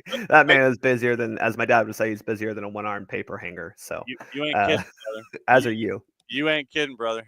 We'll see you soon, my friend. Be well. Y'all have fun, and yes, make sure you check out the Women's College Cup final tonight. Go watch that. Yes, ABC, as Bart says. So there goes Bart. All right. So now we got stuff to get into. We talked about Christian Pulisic and the torn calf muscle, and Koken has agreed to a new Barca deal. So there's also that's a part of it. Morning forecast. Now I've got to go back and see who I missed. Morning, Abby. Yeah, Tom. Apparently a UCL injury for Carson Beck, and he's going to miss the Sugar Bowl or wherever they're going to be. So let's see. It is. I think it's like a both a replacement and a new position, Emilio, for the director of high performance. I think that's like taking over duties and then adding on other duties. So, morning, Rich. Michael's like, let's not talk about the UAT. And so let's see. Morning, Martin. Good to see you. I think this is Martin's first visit. Martin Iraheta. Good morning. And so, yeah, Tom, I believe we did discuss, but yes, it was an OPI pick. When Bart came on late last week, I think we did talk about it then. So let's see. Morning, Emilio. Morning, Abby. That's our Drew Yearwood discussion. Okay.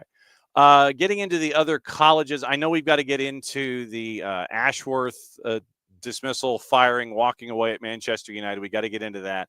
And also the Don Garber State of the Union. We got to get into that before we get out of here with gossip, rumor, and innuendo, what to watch, where to watch it, how to watch it. Okay, so in the NCAA tournaments, it's very, very busy time. Very, very busy time. So, all right. So, women's soccer, we click on that, and we go into Division II, and we look at the brackets. And once again, remember, it is we get to click. So it looks like with the reseeding, the seed list: Columbus State, Cal Poly, Pomona, Franklin Pierce, and Minnesota State. So it will be so the seed listing. So here it is: Columbus State and Minnesota State Saturday in North Carolina. So Saturday, December 13th, 3 o'clock, Columbus State, Minnesota State, followed by Cal Poly, Pomona, and Franklin Pierce. Cal Poly, Pomona, Columbus State were the two number ones that made it through in the quarterfinals. Cal Poly, Pomona beat Colorado School of Mines 2-0. Columbus State won in PKs with saves from Heidi Harris in frames 4 and 5 to advance after a goalless 110 minutes against the University of West Florida. So Columbus State takes on Minnesota State. Minnesota State as a 2-seed beat Grand Valley in PKs 5-4.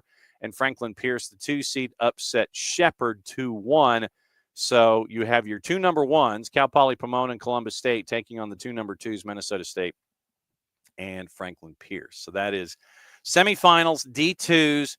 Sportsplex at Matthews is where it is. It's not in a Cary, but at the Sportsplex at Matthews, Friday and Sunday, or Saturday and then Saturday and Sunday. So everybody's up at the Sportsplex at Matthews. If you're anywhere close, go see Columbus State as they chase after a national championship. Columbus State, Minnesota State, Cal Poly, Pomona, and Franklin Pierce. So that is Division II. Division III women's soccer. Wash U won the Division III women's soccer tournament, and they they defeated William Smith in the championship. It is Wash U's second D3 national championship in school history. It was, where am I going here? Wash U beat William Smith by the final of 3-0. In the semifinals, Wash U beat Christopher Newport 3-0 in Vegas. William Smith shut out Emory 2-0. Great season for the Emory Eagles and head coach Sue Patberg. So semifinals, Wash U won, William Smith won, Wash U won the title in Vegas, and so your Division III women's champ is Wash U out of St. Louis. And so then on the men's side, when it comes to soccer, we're discussing what was going on in the other divisions. Division II on the men's side with the bracket going on right now. As I'm waiting for ads to pop up windows, drive me crazy. The semifinals on Thursday, this upcoming Thursday.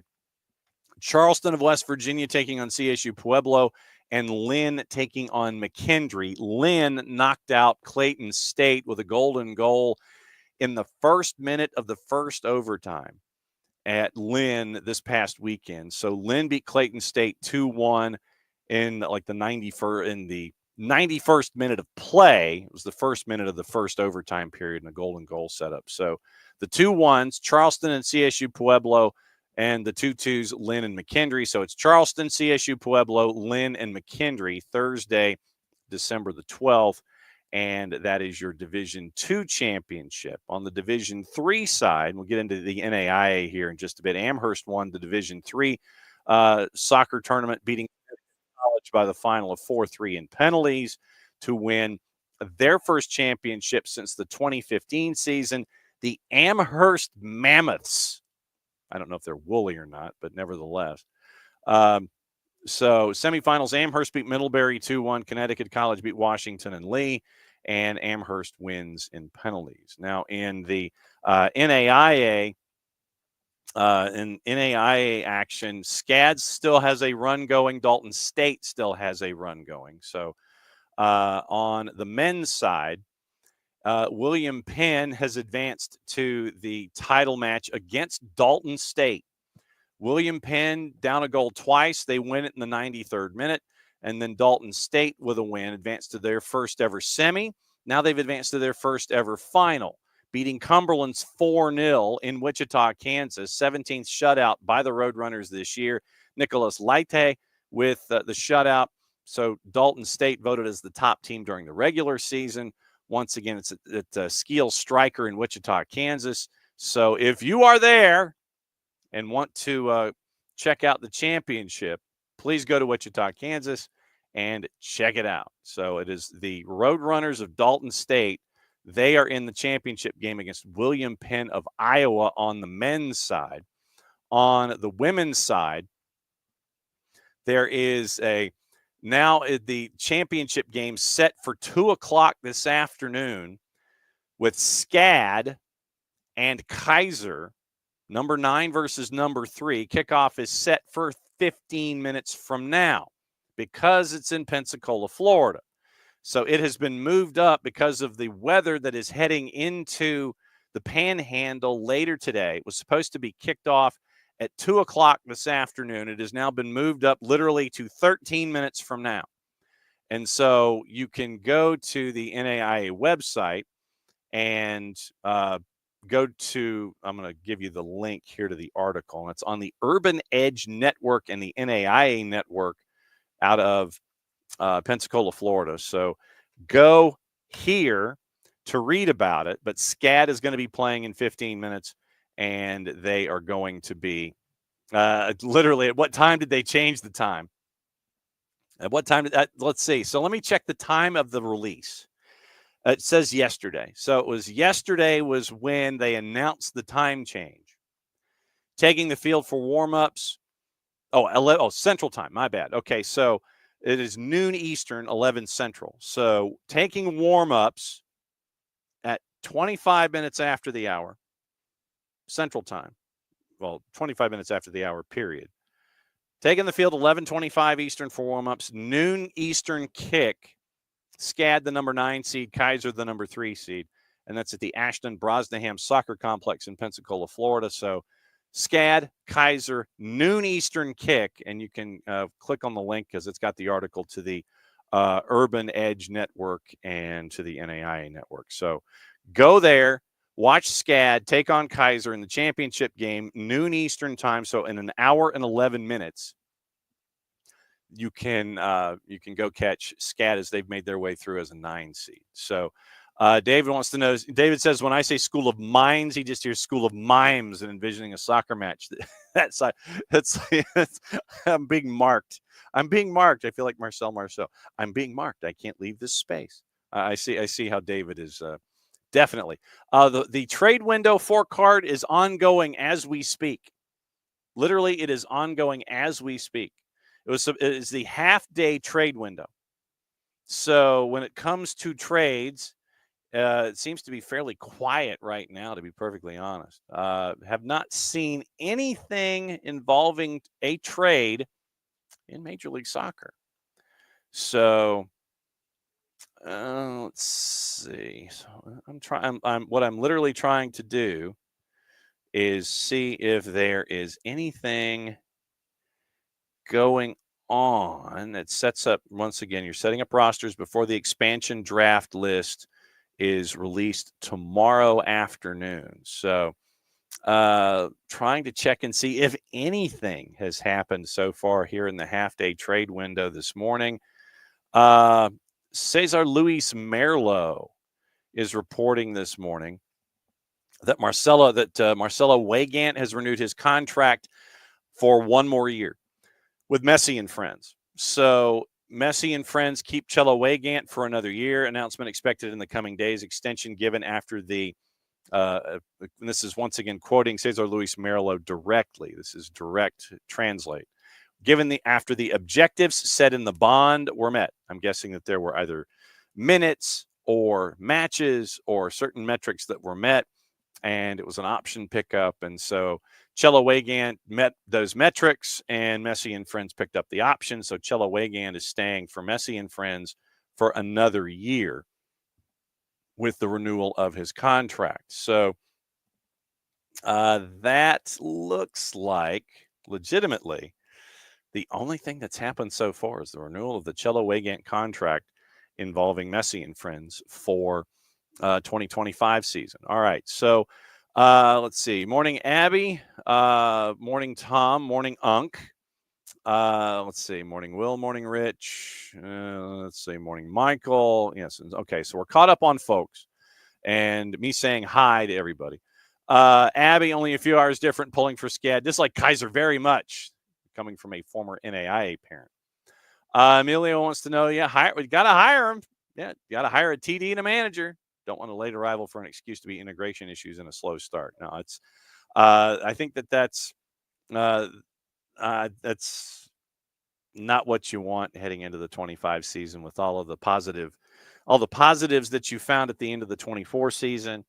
I'm intrigued, and I can't wait to see who the individuals are. And like I said, I have no knowledge as to whom those two positions could be. We have supposed and we have presupposed and we have tried to add, A plus B, and came up with Chris Henderson as the logical thought for technical director. But head coach, we've seen the names that have been bounced around out there, don't know where the process is, don't know where the progress is, don't know how close they are to signing an individual. So we'll see what the situation is there. Oh, that's what I wanted to get into, because the comments were starting to come out of Toronto involving the John Herdman resignation. And I'm trying to see if I can find. Yes. So here's according to the Canadian press. And I'm going to read the article as is. John Herdman's decision to step down as Toronto FC coach is, quote, an unfortunate situation, according to Jonathan Osorio. Herdman resigned, saying it was the right time for me to step away from the club as the organization defines its vision for the future, end quote. Departure linked by many to the Canada Soccer investigation into the drone spying scandal at the Paris Olympics that cost Bev Priestman, Jasmine Mandarin, and Joey Lombardi their jobs at Canada Soccer.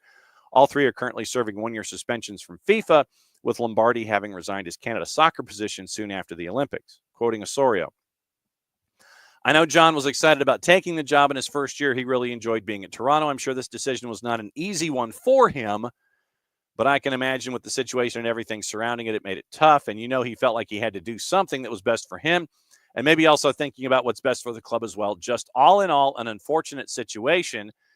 Osorio spoke after appearing at a PlayStation event that saw the Canadian international midfielder and fans try their luck at kicking balls at targets in the form of the PlayStation controller buttons on a goal in front of the Prince's Gate. The event was part of PlayStation's Play Has No Limits campaign. So the FIFA Appeals Committee ruling this summer put Herdman at ground zero with the Canada Soccer situation and the investigation there. Once again, Herdman has said little, did not cooperate with the investigation from Canada Soccer, despite being asked a handful of times, said it was scheduling issues that was the problem. Severely doubt that, but okay. Osorio's a longtime gamer, says he still plays, especially when it comes to EA Sports FC soccer franchise, formerly known as EA Sports FIFA. And so Neil Davidson at the Canadian Press chased after Jonathan Osorio and got that comment from him about the whole thing. Emilio is saying a source saying curtain to NYC. Okay. I am intrigued. NYC, will City Football Group see now? And for me, City Football Group, will they invest in NYCFC? And this is just in general. Doesn't matter who specifically we're talking about here. It would be the new head coach. Would City Football Group invest, period, in NYCFC, or would they just continue to use NYCFC to flip players out? Oh no, John Herdman has too many. John Herdman to anywhere right now. Doesn't matter what franchise you're talking about. John Herdman to anywhere right now. For that particular franchise, if any franchise took a leap on John Herdman right now, I don't know if there would be any goodwill left in whatever market that was. If somebody said, I'm interested in John Herdman, and you sign John Herdman with all of the black clouds hanging over him right now,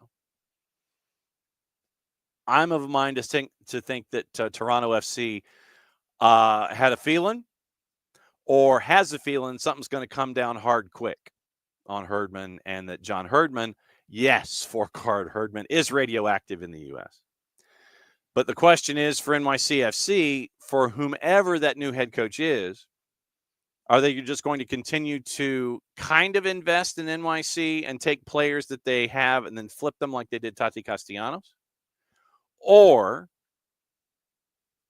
is it a situation where they will invest knowing that they've got Dylan Butler Estates with broken ground and they've got to get ready for that moment of when it opens, and they're trying to find the right guy to be on the touchline before Pep Guardiola comes in?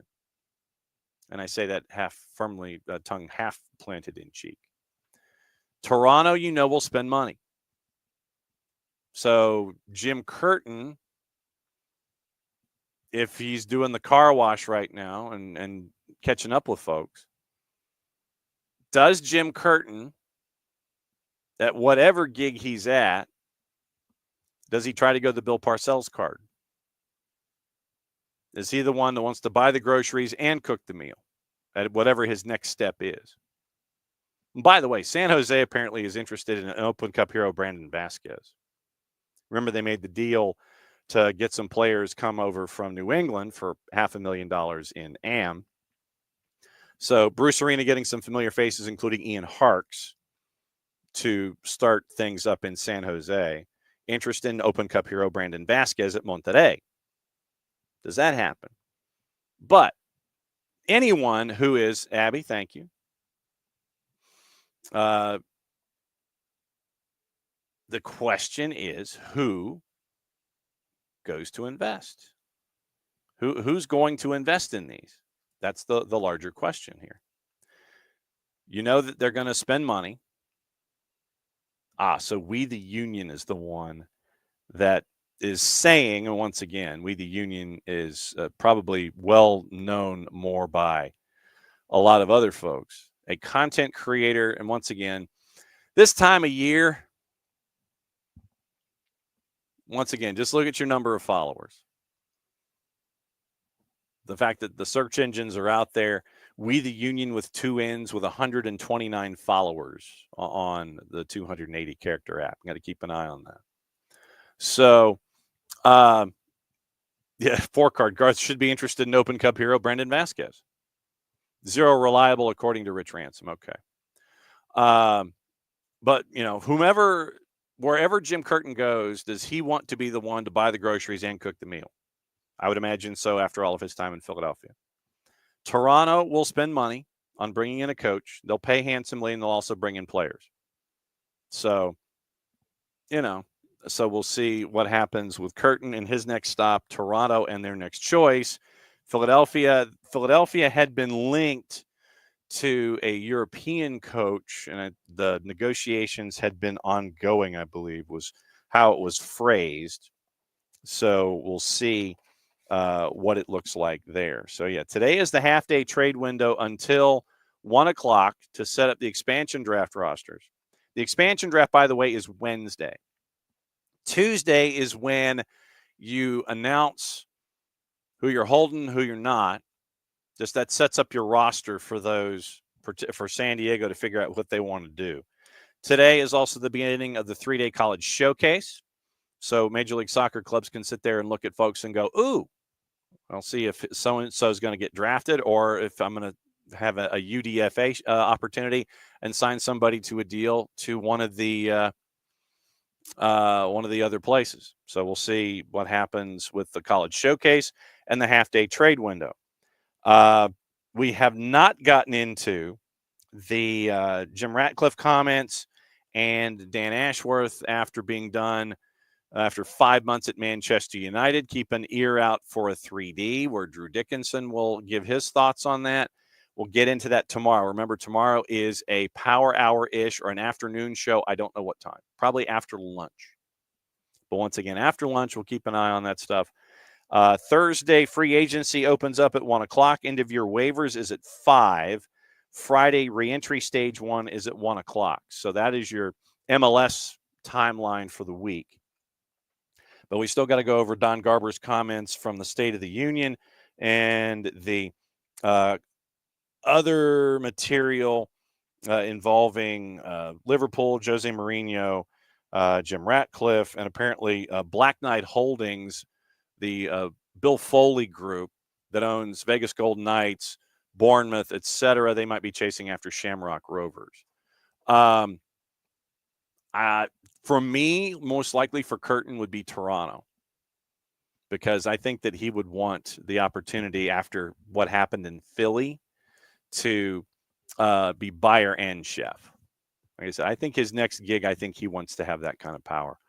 All right. So, yeah, Alex, hiring Herdman. That's a 10-foot pole hire. You ain't kidding. And like I said, Forecard says radioactive in the United States on multiple fronts. It wouldn't surprise me if he went back to like New Zealand or something and tried to coach, or just had to lay low for a couple of years. Gossip, rumor, and innuendo. Like I said, tomorrow we'll get into State of the Union from Don Garber, any of the other half-day stuff that happens after we go off the air, which means it's all going to happen after we go off the air. And then we'll get into State of the Union from Garber, the Dan Ashworth situation, the Ratcliffe comments, all those kinds of things. So, looking at the gossip of the day before what to watch, where to watch it, how to watch it. Arsenal, Chelsea, and Manchester United remain interested in Dusan Vlahovic. Juve considering selling the Serbian striker unless he agrees to a new deal. Liverpool have made an opening contract offer to Mo Salah. Liverpool also looking to tie up Virgil van Dijk and Trent Alexander-Arnold to new deals. Manchester City could swoop to blow Liverpool away in a deal to sign Martin Zubimendi from Real Sociedad. Former Manchester United sporting director Dan Ashworth was not in favor of appointing Ruben Amorim as the club's new manager, instead recommending a move for Gareth Southgate. Graham Potter was also on that list as well. The short version for Ashworth was that he felt that he was being left out of a lot of the decision-making, and he wanted to go in a different direction involving the coaching search, and they went and got Ruben Amorim, and Ashworth wanted to stick with an English coach. Crystal Palace's bid, and other things, like I said, we'll get into it tomorrow afternoon.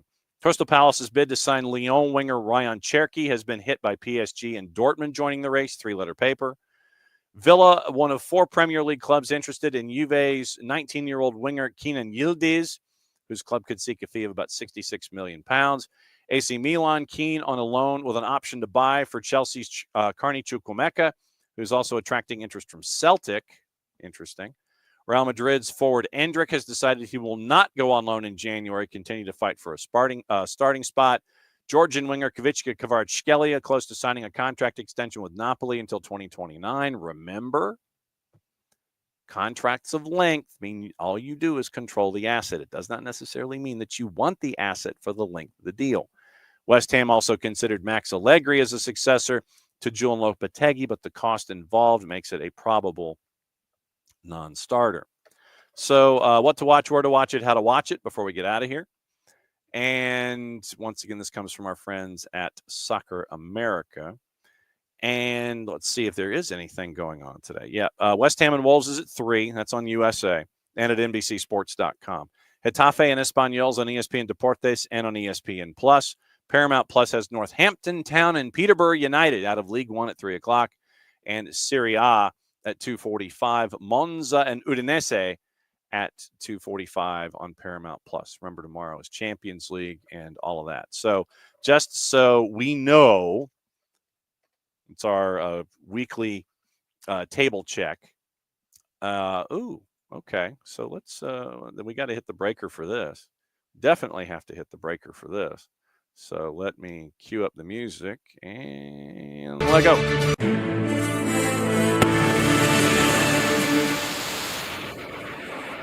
The PGMOL has sacked referee David Coote, dismissed.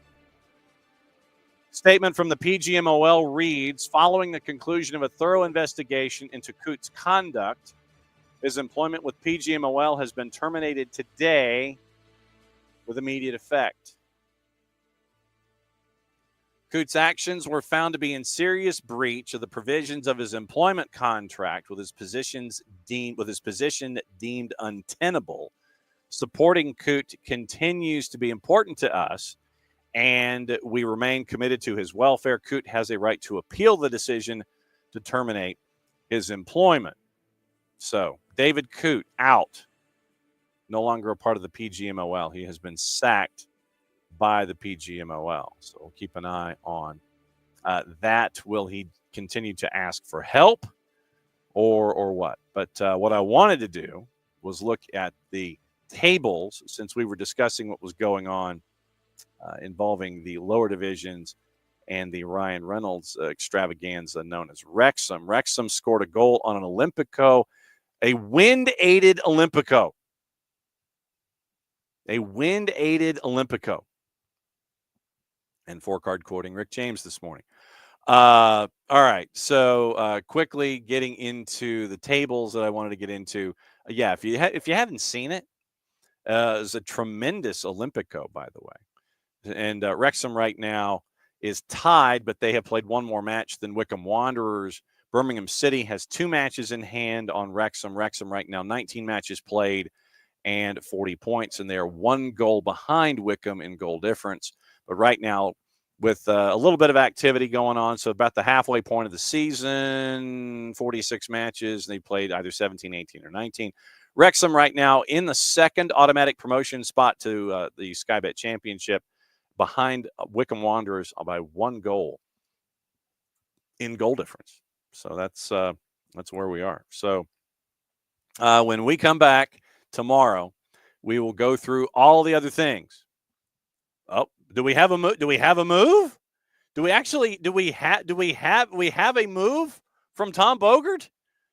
Okay, RSL have agreed to a deal to acquire Tyler Wolff for $50,000 in GAM from Atlanta United. Tyler Wolff, 61 appearances with Atlanta after signing a homegrown deal, 5+1 in 642 minutes in 2023. So RSL have agreed to a deal to acquire Tyler Wolff from Atlanta United for $50,000 in GAM. See, this is why you guys are on top of it. You're absolutely on top of it. So you guys are a lot faster on the draw than me. So Tom Bogert, Tyler Wolff to RSL for $50,000 in GAM. So there you go. 61 appearances with Atlanta after signing a homegrown deal. So thank you, Alex, for the Red Siren. And we'll be back at it again tomorrow morning at 9:05, where we will discuss things. So we've got the Don Garber State of the Union we've got to get into, stuff from the Independent, Jim Ratcliffe ishing on Manchester United, saying that they're mediocre and not elite, the whole Dan Ashworth situation. Find out what else happens in the half-day trade window, which has an hour and 51 minutes left in it, and we'll find out what else is going on as we go. See, here's my list, and that's what we're going to be doing this week. But once again, remember, tomorrow is not live. It is going to not live in the morning. Live in the afternoon, because I've got to be at the Georgia wow, I just dated myself there.